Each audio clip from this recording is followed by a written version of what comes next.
একদিকে যখন ভোটের প্রচার তুঙ্গে, তখন পেটের দায়ে রাজপথে রঘুনাথপুরের ৬০০ পরিবার। একাধিক্রমে বাড়ছে নির্বাচনী দামামা। রাজনৈতিক দলগুলির প্রচার ও প্রতিশ্রুতিতে সরগরম চারপাশ, কিন্তু এই ডামাডোলির মাঝেই সম্পূর্ণ উল্টো ছবি ধরা পড়ল রঘুনাথপুর ডিভিসির আরটিপিএস সংলগ্ন গ্রামগুলিতে।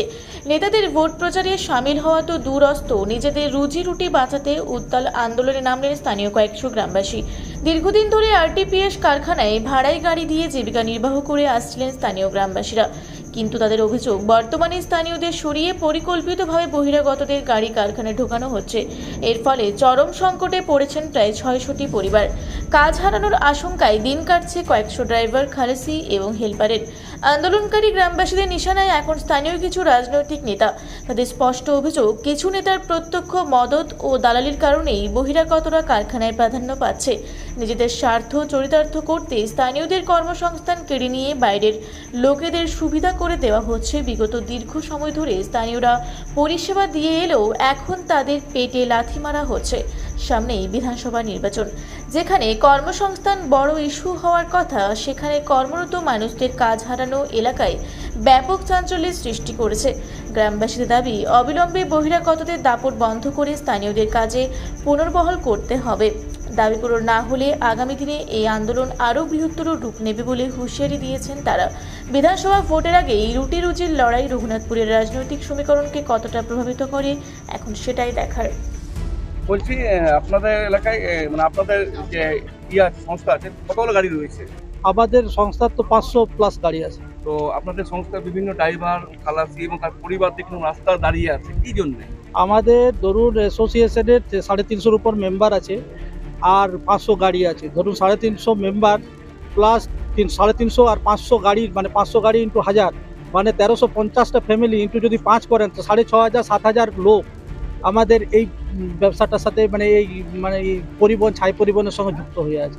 তো আপনারা তারা ইদানিং আপনার 15-20 দিন ধরে একটি বাইরের কোম্পানি সিজেডারসিএল দিল্লি থেকে এসেছে। তারা মানে গাড়ি নিজের থেকে 18 চাকা 22 চাকা নিয়ে এসে এখানে গাড়ি ছাই পরিবহন করবে। আমরা ডিবিসির প্রারম্ভকাল থেকে আমরা এখানে আমাদের অ্যাসোসিয়েশনের মাধ্যমে গাড়ি চলছে। আমাদের অ্যাসোসিয়েশন হচ্ছে নো প্রফিট নো গেন, আমাদের মানে এটা ওয়েলফেয়ার অ্যাসোসিয়েশন। শুধু আমাদের বাকি কোনো এটাতে অন্য কিছু নেই। আমাদের যা ট্রান্সপোর্টার থেকে আমরা পয়সা পাই, প্রতিটা মালিক ইন্ডিভিজুয়ালি সেই পয়সাটা ফুল পায়। এখানে আমাদের কোনো থাকে না, কিন্তু একই ছত্রছায়ায় আমাদের অ্যাসোসিয়েশন, সবাই একসাথে আছি আর আমরা এই লোকালের আছি।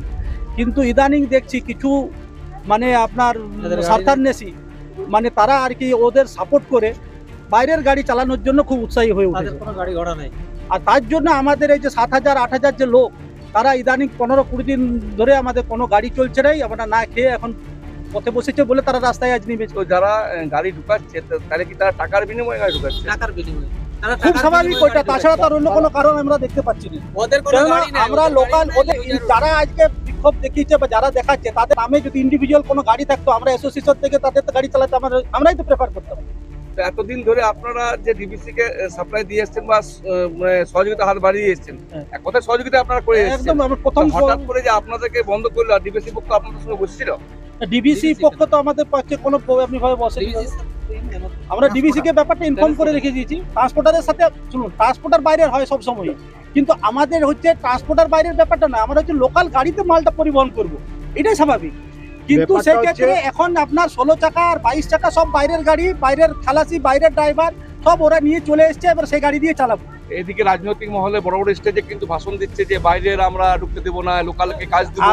আমি প্রশাসন মহলে একটা বলছি, আজ আমাদের রঘুনাথপুর ডিভিসি ছাই পাওয়া ছাড়া তো বহু প্ল্যান্ট আছে ডিভিসির, কোন জায়গায় বাইরের গাড়ি চলছে যদি চালাতে বলে একটুকু বলে দেখেন আমাদেরকে উদাহরণ দিয়ে। মেজিয়া আছে, অন্ডাল আছে, কোন জায়গায় বাইরের গাড়ি চলছে? কি চাইছেন? আমরা চাইছি আমরা ছাইটা পরিবহন করব যেমন চলছিল, যেমন চলছে সেভাবে। আমরা তো আর কোনো আমাদের সঙ্গে বসুক, আমাদের সঙ্গে রেড করুক, ছাই চালাও, আমরা ছাই চালাতে ও যতগুলো গাড়ি লাগবে ততগুলো গাড়ি দেবো আমরা। যদি আপনাদের দাবি না মানলে তাহলে তো আমরা খাবো কি? শুনুন, আমরা আন্দোলনের পক্ষপাতী ব্যাপারটা নয়, কিন্তু আজকে আমাদের যদি গাড়ি না চলে, আর এখানে আমাদের এই যে রঘুনাথপুর বেল্টে ইদানিং আর অন্য কোনো কাজ নেই আমাদের গাড়ি, যদি বলে দেয় কোনো প্রশাসন এই গাড়ির কাজ আছে তাহলে আমরা মেনে নেবো। কোনো গাড়ির কাজ নেই এই ছাই ছাড়া। বলছি, আমরা কি এই এলাকার লোক নই? আমরা কি এই এলাকার লোক নই? না আমাদেরকে ওনাদের প্রয়োজন নেই? কোন জিনিসটা ওরা চাইছেন আমরা বুঝতে পারছি না। আপনার পরিচয়? আমার নাম দেবব্রত সুগুল, আপনি কি দায়িত্বে আছেন? আমি এর আগের সেক্রেটারি ছিলাম, প্রাক্তন সেক্রেটারি ছিলাম। ওই কমিটির মেম্বার তো আপনি? একদম একটি গাড়ি ঘোড়া বন্ধ হয়ে গেছে, হ্যাঁ তাহলে কি করে চলছে কি করে সংসার? খাচ্ছে? আমার ছেলে বাইরে চলে গেছে, বউ বেটা সব বাইরে চলে গেছে, বাইরে কাজ করছে। আমি বুড়া মানুষ, আমি ঘরে আছি। তা আপনার খাবার কে দিচ্ছে? খাবার কে দিচ্ছে? নন নিয়ে খাইছি, ওরাই দিচ্ছে। যেমন পাই জুটাইছে, নাই দিচ্ছে, নাই দিচ্ছে। না না, নেতারা কোনো নেতাই দেয়নি, কেউ দেয়নি, কোনো নেতাই দেয়নি। বলছি আপনি তো মনে হচ্ছে ড্রাইভারের পোশাক পরেই আছেন, দেখতে আমি পাচ্ছি। driver। তো কি বলেন, আজকে গাড়ি চালাননি? গাড়ি চালাচ্ছে, বাইরের থেকে গাড়ি চলে আসছে। আমাদের লোকাল গাড়ি অনেক দিন থেকে চলছিল, তো এখন বাইরে থেকে গাড়ি আসছে, আমাদের গাড়িগুলোকে বন্ধ করে দিয়েছে। বন্ধ করে দিয়েছে? হ্যাঁ। তাহলে কি লোকালে গাড়ি দিয়েছে না কোথাও? না, এখন বাইরের গাড়ি আসছে, লোকালের গাড়িও বন্ধ আছে এখন। বাইরে গাড়ি মানে বাইরের গাড়ি? হ্যাঁ, বাইরের গাড়ি দিল্লি থেকে আমাদের বন্ধ হয়ে গেছে। নাগাল্যান্ড থেকে গাড়ি নিয়ে এসেছে। হঠাৎ করে আপনাদের গাড়ি বন্ধ করে করলো? আমাদের গাড়ি ওদের বোঝা ওরা ঝামেলা লাগাচ্ছে যে আমাদের গাড়ি চলবে, আর আমরা বলছি না, আমাদের লোকাল গাড়ি চলবে, লোকাল স্টেশন তাহলে গাড়ি আপনারা চলবে। কি করবেন এখন? আপনাদের এখন যতদিন না আমাদের গাড়ি ও বাইরের গাড়ি হাঁটবে, ততদিন এরকমই থাকবে, বন্ধ থাকবে। সংসার এখন চলেনি, এখন আগে এদিকে এদিকে নিয়ে আসে তাহাতে না করে। আপনার নাম? আমার নয়ন মুর্মু, কোথায় বাড়ি? ফালডুবি। ওই জন্য দাঁড়িয়েছি, আমাদের আজ যাই কাজ নিব। কোন লোকাল গাড়ি আসছে, বাইরের গাড়ি আসছে, বাইরের গাড়ি ঢুকতে দিব না আমরা। লোকাল গাড়ি যতদিন থেকে মাটি তলে স্টার্ট হয়েছে, তখন থেকে লোকাল গাড়িতে আমাদের পেট চালাচ্ছে। তাহলে তাদের দিকে রাখবো, বাইরের লোকটা রাখবো। বাইরের লোকটা আমাদের দিকে দেখবে। মানে আপনাদের পরিবারের লোকরা কি গাড়ি চালাতো নাকি? হ্যাঁ, আমাদের পরিবার পেট চালাচ্ছে। আমাদের লোকাল ড্রাইভার গাড়ি আর লোকাল গাড়ি নিতে হবে, তাইলে এখানে চলবে। বাইরের গাড়ি কোনো চলতে দিব নাই। তো প্রথম থেকে কি আপনাদের গাড়ি চলতো? হ্যাঁ, প্রথম আমাদের মানে খালাসি ড্রাইভার সব ওই লোকাল গাড়ি থেকে আমাদের পেট চলছে। এখন কোথায় গাড়ি চলছে? এখন গাড়ি আমাদের লোকের এখন বাইরে যখন আনছে, তখন আমরা বিশেষ চন্ড করছি। বাইরে যখন ঢুকে যাই, তাহলে আমাদের গেলে পেট চলবে? তারা তো মারি দিবে, তারা তো খালাসি ড্রাইভার সব নিয়ে আসবে, তাহলে আমাদের কি হবে? বলছি এখন তো ইলেকশন সময়, হ্যাঁ। নেতারা বলছে যে বাইরের লোককে কাজ দিব না, নেতারা বলছেন বাইরের লোক গাড়ি কাজ দিচ্ছে, তো নেতারা আপনারা যাই না? বাইরের গাড়ি তো কই, বাইরের গাড়িতে আমরা ঢুকতে দিব না। আমরা তো বলছি আমাদের লোকের গাড়ি যেখানে নিতে হবে। দেখছিল আপনার কাছে? না, কেউ আসে নাই, কোন নেতা আসে নাই, কোন মন্ত্রী আসে নাই।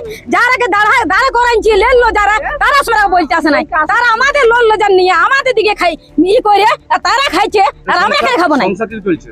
সংসার কিছু ওই ড্রাইভার লোকাল চালাচ্ছে, সেই জন্য চলছে। তো এইভাবে কতদিন চলবে? এভাবে যতদিন গাড়ি চলবে, যতদিন লোকাল গাড়ি চলবে, ততদিন আমাদের ড্রাইভার খালাসি চলবে। আর বাইরের গাড়ি আমরা এখানে ঢুকতে দিব নাই। তো কি চাইছেন? আমরা ওইটাই চাইছি, বাইরের গাড়ি কোনো ঢুকতে দিব নাই। আপনার নাম? আমার নাম বন্দনা বাউরি।